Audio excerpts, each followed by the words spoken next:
Welcome to the Not Old Better Show. I'm your host, Paul Vogelsang. Today's show is special. We're at or near the end of the year and the holidays are upon us.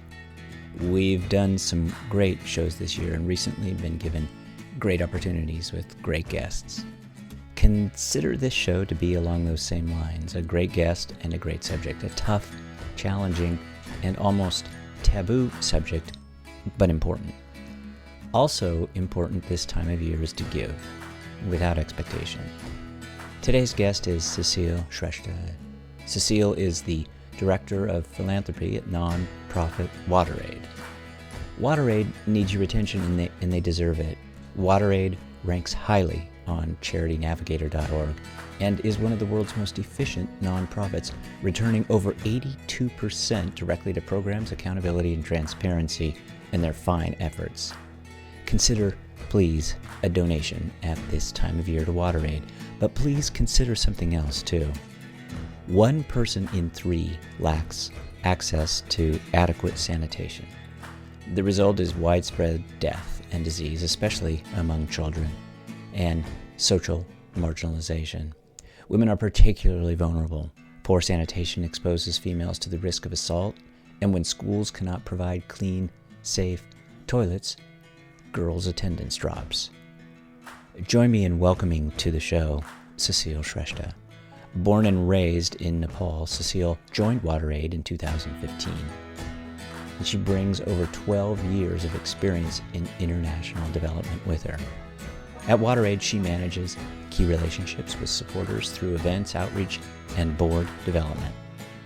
Ms. Shrestha has an MA, and she is a Phi Beta Kappa graduate from the University of California at San Diego. Cecile's work and her story are amazing. Again, please consider a donation to WaterAid on behalf of safe, clean water for drinking and cleaning.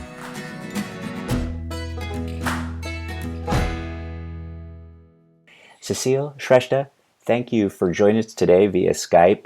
From your website and your excellent media relations manager, Alana Imbach, I've learned a lot of things about WaterAid America. We're going to talk about a bunch of that stuff, but I think some of the things that my audience might be very surprised to learn, and certainly I'd love to get your reaction to this, and that is that 1 in 3 women worldwide, almost are risking shame, disease, attack on a daily basis because they just have no place to go, no place safe to go to the restroom. And then of that number, 526 million have no choice but to use outdoor open toilets, and that these same women and girls, primarily they're women and girls, spend 97 billion, that's billion with a B, hours each year finding those outdoor places to go. You've written about this subject. You've even lived some of this. You're from Nepal, and certainly I'm curious about some of your experiences visiting Nepal recently and meeting some of these young girls that are living with these dangers. What is it that they're living with, and why is this such a big worldwide issue? Great, Paul. Well, thank you first of all for having me. I'm very pleased to be here. As you rightly noted, I work at WaterAid here, based in New York. I am originally Nepali, so my father is Nepali and my mother is American, and I was born and raised in Kathmandu. However, my experience was nothing like the girls that I have, worked with or witnessed, and I think that's where the impetus comes from. The passion is that I grew up relatively privileged in Kathmandu, went to the international school, and had, access that girls do not have. In my various stints in my career with the UN, ActionAid, and now with WaterAid, I've gone back to kind of experience firsthand what the girls are going through, and it's really something that I wasn't quite exposed to growing up, but now it's become really my passion issue. I would say, in general, there are a couple things to keep in mind. One, Nepal is the experience of Nepali women is very diverse.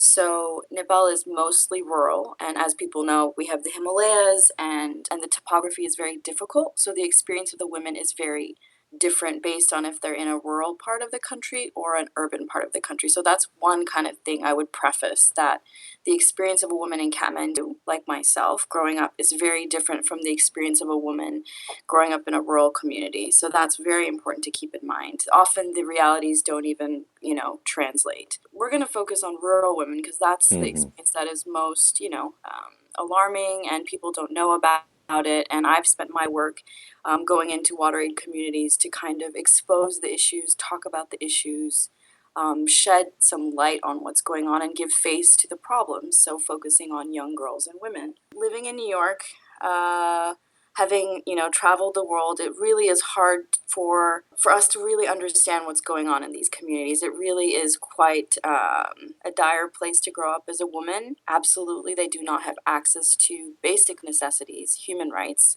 Water is far and few between. The access to toilets, which I think is very hard for us to conceive of. If you just imagine one day in your apartment or your home without one, access to water that's running, and then without a toilet, how it would impact your daily life. So these girls are, facing these realities on a day-to-day basis. I will also say that they actually don't really know what it would be like to grow up with running water in a toilet. So it's, Nepali women are incredibly resilient, and they just live their lives bearing the brunt of many things without complaints. So it's how they've been, raised. The society is incredibly patriarchal, so women are generally raised to listen to first their fathers as they're growing up, and then they are passed on through marriage, and their husbands have a lot of control. So often the experience of a woman in Nepal or a young girl is, I like to say, voiceless. And what I'm trying to do is give voice to the voiceless because they have no outlet or no way to speak or communicate. So really the experience of girls in these marginalized rural communities is very harsh. However, they have, that's all they know. And we have to be careful about how we raise awareness.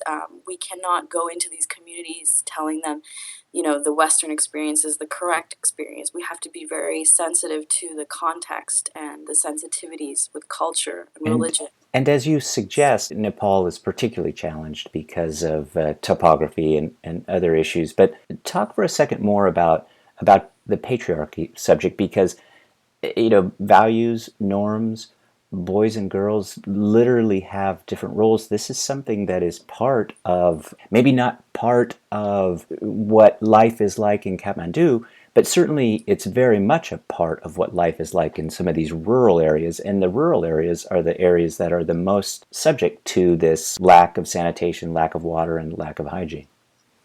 Indeed. The patriarchy is pervasive, and I will say it's throughout the country, so it's more extreme or harsh in terms of the way it manifests in, marginalized communities. However, it exists in Kathmandu. I personally did not grow up with it because I grew up in a very enlightened household with, I went to the international school. So my father, who is very much Nepali, was incredibly liberated, educated. However, at one point in my life, I did live in a household. I was married to a Nepali who comes from an incredibly traditional background, and his family incredibly traditional. So I think part of the passion comes from the firsthand experience of what it's like to even be a woman living in Kathmandu in these kind of patriarchal homes.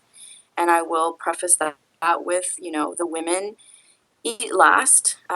They serve the men. They take care of all the household duties, all the religious stuff, and often my experience was that the men are served, and they are the managers of the household, and the women just kind of patter around and serve them. And it was very interesting experience for me, coming from more an international American background, that it does indeed exist.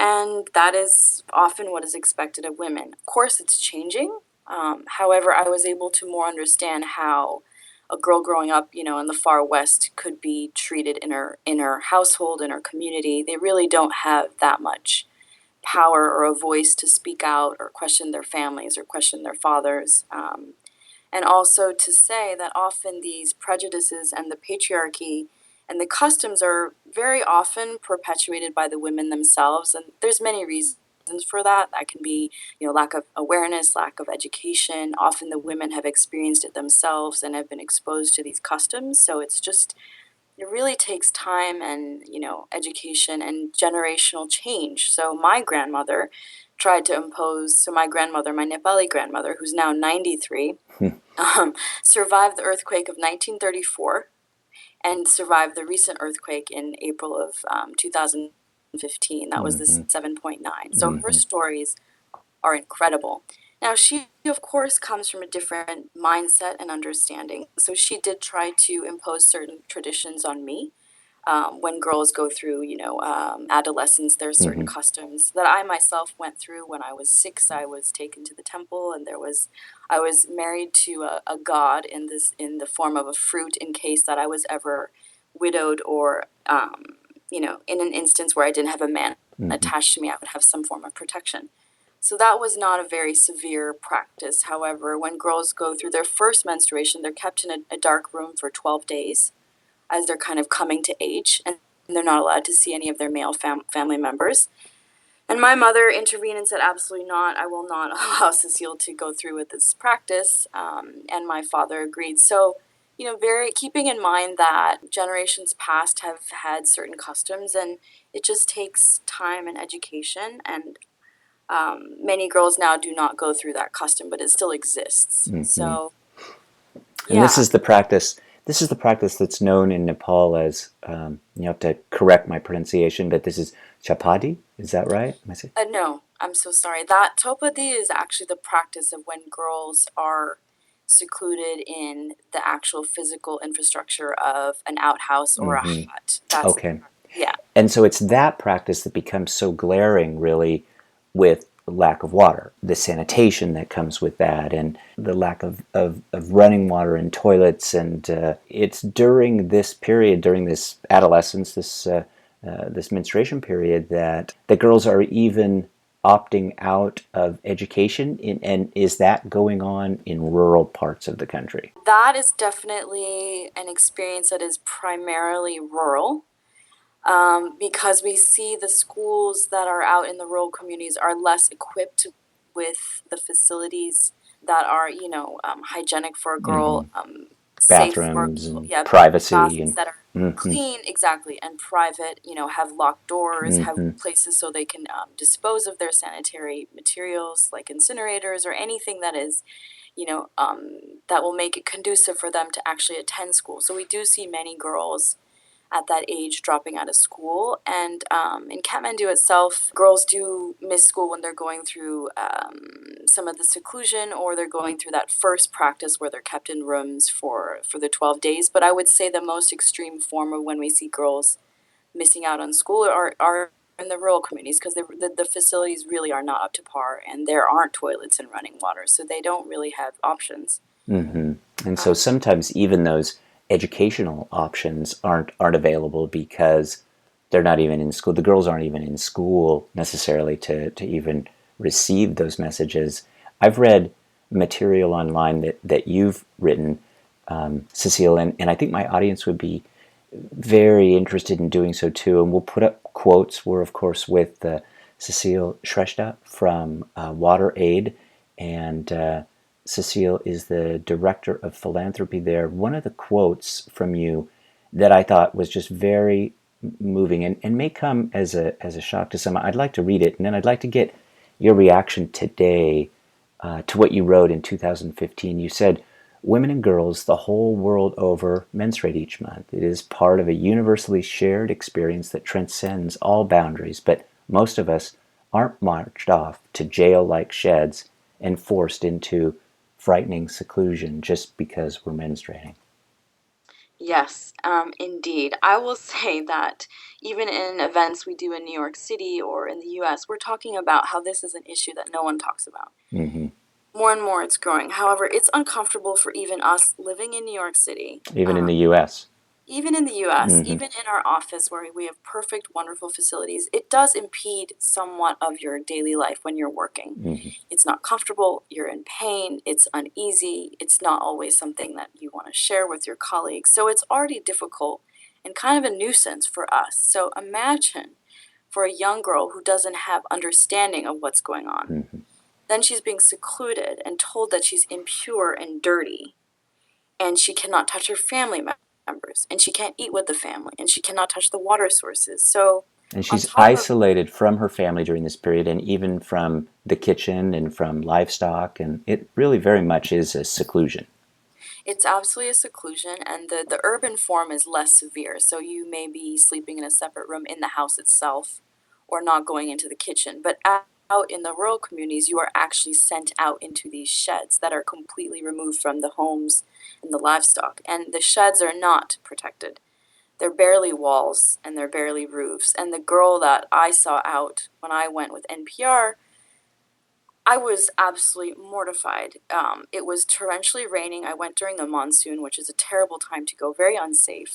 It was very difficult to get there. We had to fly, which is very dangerous in Nepal, and then take a 2-hour drive, and then the road was kind of washing away, so we had to walk up to this community 9 hours. So that experience for those girls is the most extreme, and I have never seen that. And many people in the capital will have never seen a shed. It's like almost an urban myth. So seeing that was very shocking, and how she was sleeping completely unprotected, drenched in the rain. And then they're worried about passersby. They're worried about snakes. I was worried about snakes. It's a horrible experience. So already something that is difficult for women and young girls. Now it's exacerbated by all these other factors. Mm-hmm. And more than anything, it's what it does to a girl's psyche and her sense of dignity Mm-hmm. and upbringing, that she is considered a curse, and she shouldn't touch anyone because she will upset the gods, and her family members will die or fall sick, or the goats will die. It's just it's so hard to fathom, actually, what has gone into the practice, and why these girls continue to suffer. And it's happening because just recently, as we all know, a girl died in a menstrual shed in far western Nepal, and it has kind of created another surge in this topic, because it's just hard for people to conceive of what is going on. You're referring to the news reports, really, and I believe this was April. Is that right? And a young girl was found dead in one of the huts, and this is some of these huts are referred to as goths, and so do we know what the cause of death was for this young girl that was found? Was it hygienic related? It's a good question. We actually do not know. I have spoken with WaterAid people as well as my own contacts, who have contacts with the journalists there in the district. The last I've heard, they have not been able to identify the cause. The Prime Minister's office is involved, because we have to keep in mind that this tradition is against the law. Mm-hmm. This In is unlawful, 2005, and it's been yes, upheld by by the Nepal Supreme Court, and the Prime Minister is involved. correct. In 2005, it was outlawed, but we have to, keep in mind that you can establish all these laws, but the enforcement Mm-hmm. is very difficult in a country that is so separated, and the communities are so marginalized by the topography Mm-hmm. and the mountains, and just getting there is so challenging. Mm-hmm. Through the jungle, really. I mean, it looked like from the pictures on your blog that this was really jungle that you were trekking through. Yeah, trekking through it, it was very traumatic. As we were walking, up and down, the roads were literally washing away. There was a point coming down with the NPR journalists that I thought, okay, well, this is it. Because we were caught in a monsoon torrential downpour, and the road was literally washing away, and we were worried about there being a landslide. And we're on foot. I definitely, and the woman I traveled with, she also has traveled the world and been to the Amazon, and she said Mm-hmm. it was the most traumatic, difficult trip she's ever done.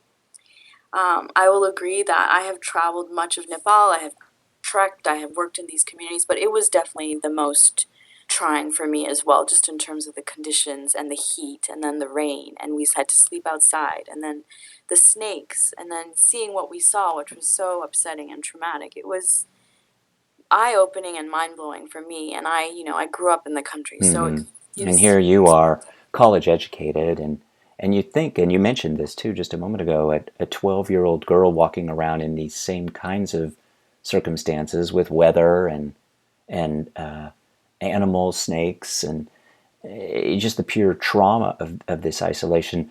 Are there physical attacks that take place on these, unprotected and vulnerable young girls out there as well? Yes, absolutely. We gathered a bunch of girls in the village I was in, and they, kept referencing one girl who'd been raped in a hut. And I know during the Civil War, when the country was going through a civil war, and there were guerrillas on one side and the army on one side, there were atrocities committed against women on both sides. And these girls are exposed; they have no protection whatsoever. Mm-hmm. So you can imagine how fearful it is for them. Mm-hmm. That now has subsided, but yes, absolutely. A bunch of drunk guys passing by a hut with a lonesome girl. Anything can happen. Mm-hmm. So yeah, it's very unsettling. Well, Cecile Shrestha, what will help? Certainly, what will help from programs like this? Is it just going to be clean water and toilets? Is that what's going to help these young girls? In this adolescent period through menstruation. What is it that WaterAid would like us to do? What coming from the country as you have, what would you say to my audience that here are two things or three things, or here's one thing that you can do to really help this situation now? Well, if I may just provide some context around what WaterAid does in these Mm-hmm. communities, Great. Thank you. mhm. It has to be absolutely like a twofold intervention. So one is the actual hardware intervention. So that's actually building the toilets, providing the water, and providing the correct facilities That's that are kind of safe plumbing. and private. Is that really the infrastructure you're referring to? Yeah, the Mm-hmm. plumbing, the construction of toilets, the incinerators, the actual Mm-hmm. locks on the doors. But what I think we really are focusing on more and more is that software intervention of really the education piece, Mm-hmm. raising awareness, spreading awareness, talking about it. And we work a lot through schools because, Mm-hmm. as we know, young people are, the agents of change. Talking to girls in schools, talking to boys in schools about these issues and how we can combat them, and including them in the actual education of, in the actual in the books, and creating ways that we can create, have these interventions, whether it's through the arts or the actual books. So I would say supporting organizations like WaterAid that understand how complex the issue is and how we have to do the proper kind of intervention that requires both elements of hard and software.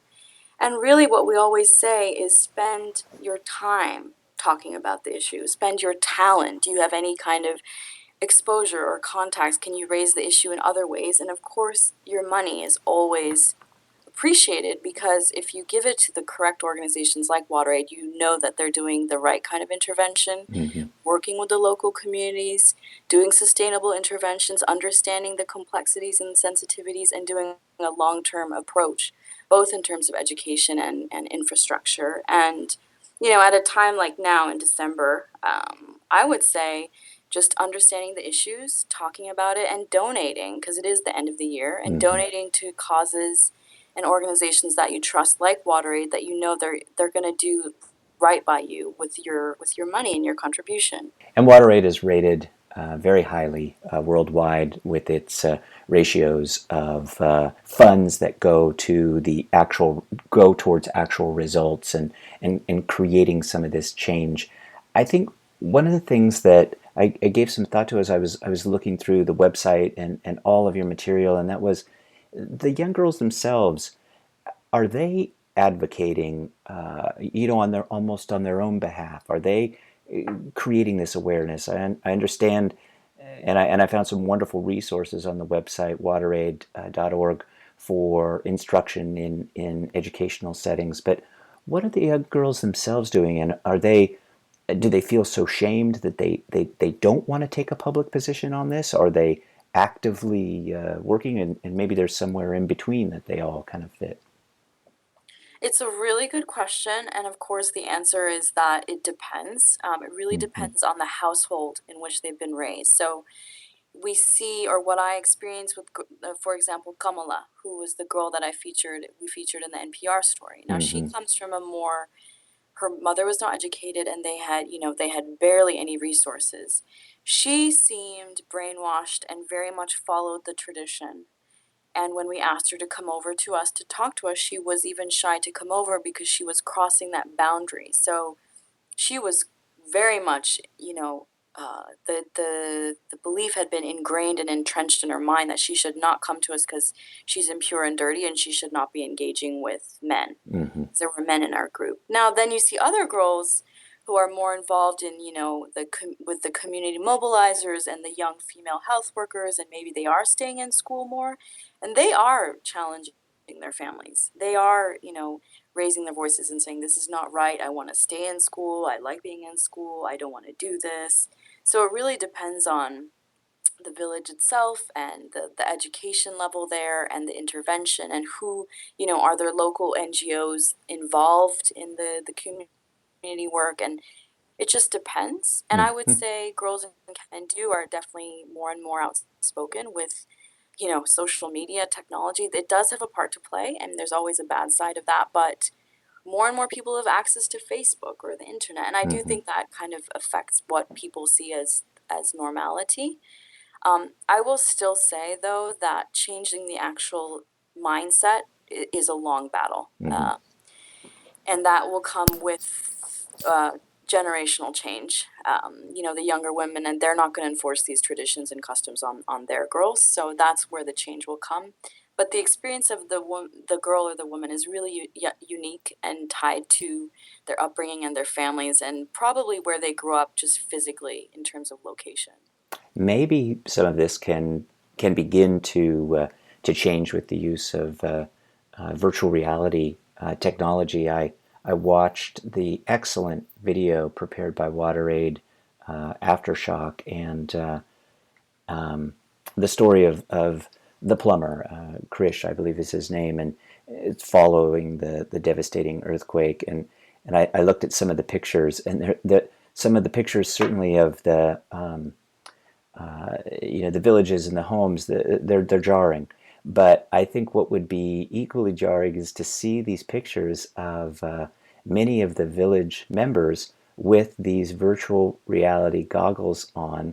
The goggles you're making available free in order to watch this video, and it's an app, and it's really fantastic. Could you take a second and just tell us a little bit about this and what it's meant to you, and maybe even kind of the strategy behind it? Because I do think that as as some of us who might not get to Kathmandu or to the remote parts of Nepal, we can still experience it, and maybe this virtual experience might accelerate our understanding.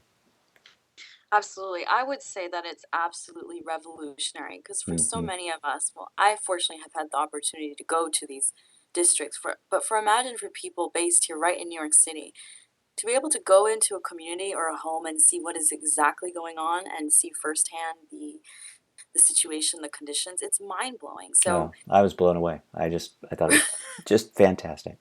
right, I don't know if you've been to Nepal, No. but exactly. So it gives you a real Mm-hmm. understanding and firsthand view of what's happening and the context. And I think it's incredibly powerful because not about all of us are going to get to these communities, and even for people in Kathmandu, they're not going to get out to the far west in their lifetime. No way. So it's it's it opens your eyes to the realities on the ground and in these very marginalized, isolated communities, not only for people, in the US and around the world, but for people in their own countries. And maybe they can start advocating for their women and girls when they better understand the conditions.